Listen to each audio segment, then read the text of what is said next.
sabihin yan, pero kailangan niya munang patunayan. Ay bata, ang ganda ng suit mo ngayon oo nga pala. Nandito nga pala siya para mag-supervise.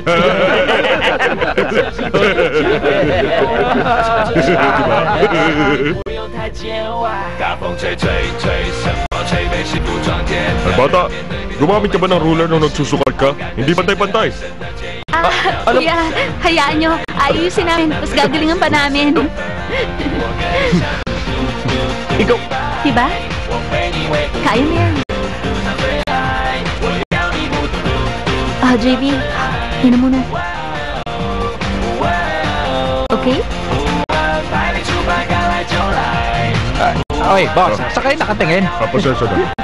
Dapat matapos na natin ang isang ngayon. Kuya, inom muna kayo. Salamat. Okay. Hey, kuya. Okay lang.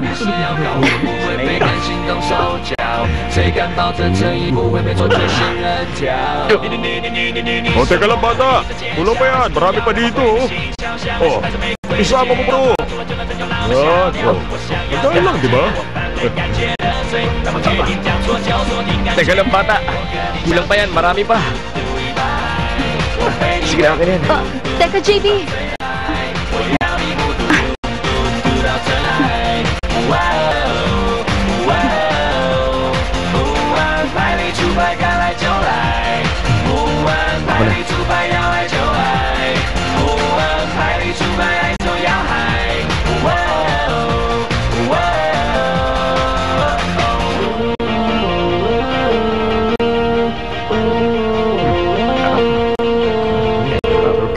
Alam mo ka rin, bilib talaga ako sa'yo.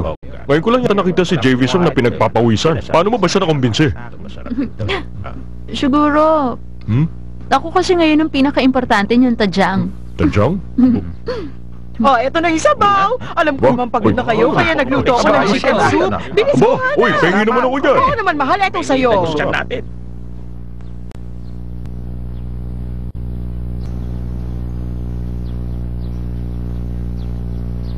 Wow, ang sipag naman ng baboy damong yan. Ano ba? Aatakihin naman ako sa'yo. Bakit ganyan ang drawing mo? Masyadong boring. Talaga? Ay, ang swerte mo. Alam mo ba yon? Konti lang ang nakakakita ng talent ko sa pagdodrawing. Yan. Nilagyan ko siya ng flowers para mas cute naman. Sinira mo yung drawing ko. Alam mo ba yon? Ayaw mo ba? Buburuhin ko. Ayoko nga. Akin na nga! Akin to bakit ba? Akin na kasi! Ano ba? Uy, mahal, tingnan mo yung dalawa. Nakakakilig sila. Di ba ganyan din tayo nung bata-bata pa tayo? Aba, hindi Mas gwapo naman ako sa kanya nung kabataan ko. Sinabi ko na sa'yo ito noon Pag magluluto ka ng sabaw, ilagay mo yung sabong luya para sumarap. Parang tinitipid mo ako Naku, ano namang gagawin ko? Naubusan na tayo ng luya. Saka masarap naman yan Anong masarap? Kung masarap, hindi sana ako nagre-reklamo. Sinabi ko na sa'yo, matabang nga. Ikaw talaga nakakainis ka, honey. Maiba lang ng konti yung lasa ng pagkain, naaaway ka na. Pareho kayo ng ugali ni Mr. Soma, perfectionist. Alam mo sa palagay ko, kung ang project nyo ngayon ay ang sabaw, malamang magkakasundo kayong dalawa. Tama na nga. Saka huwag ka na rin magalit kay Mr. Song. Sige na, balik ka na sa loob. Magtrabaho ka na doon.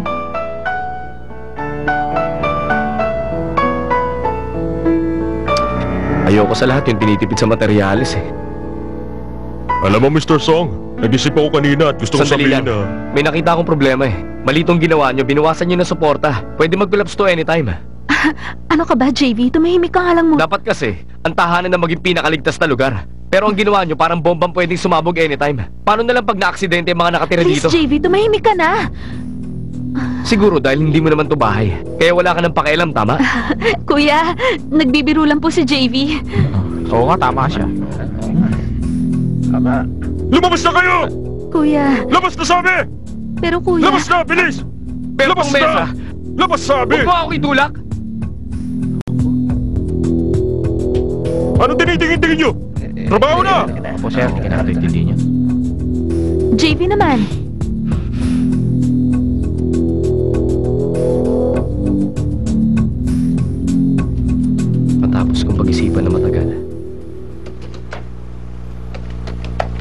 Ako si JV Song.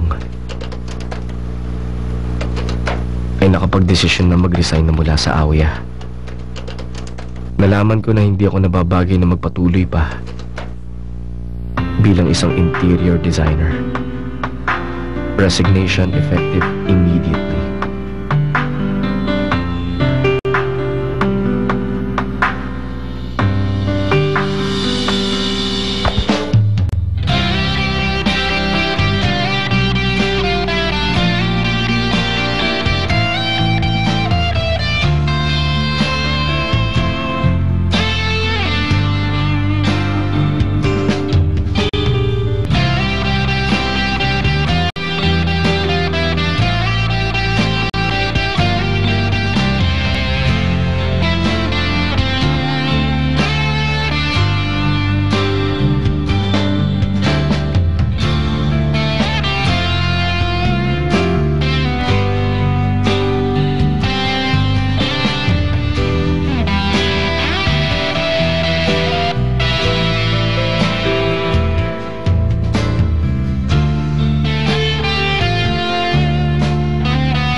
Hoy, Karen.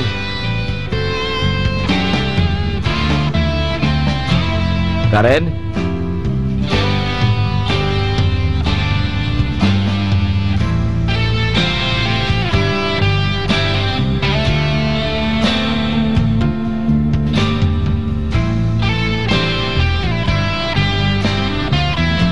Ano ba yan?